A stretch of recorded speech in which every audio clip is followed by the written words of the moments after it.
So a lot of people have been asking me why you should invest in a good ND filter. So I'm a visual learner, and I think the best way to learn is to just show you. So I'm gonna put it on real quick. So off rip, with me just putting it on, you can already see a big difference. And I can slide it left and right to adjust how bright and how dark I want my image. So the biggest question that I get as to why do we need an ND filter? Like, why is it important?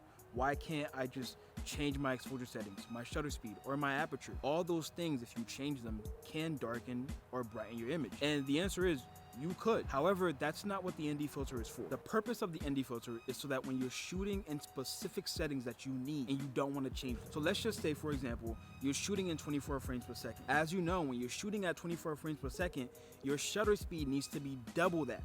So 24 frames per second times 2 is about 48.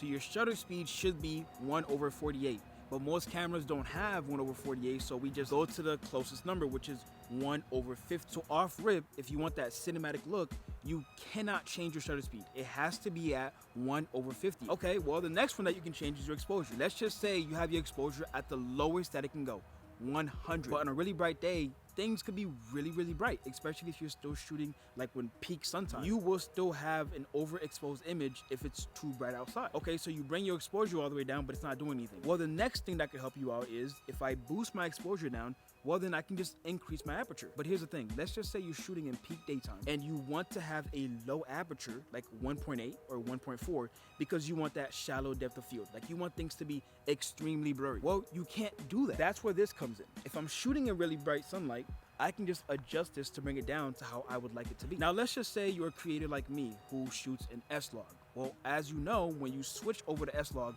the lowest that you can bring your exposure is 800. That's the lowest. So which means if you're shooting in S-Log, I can't bring my ISO lower than 800. And I also cannot touch my shutter speed because once again, my shutter speed needs to be double that of my frames per second. So the only thing I can touch is my aperture.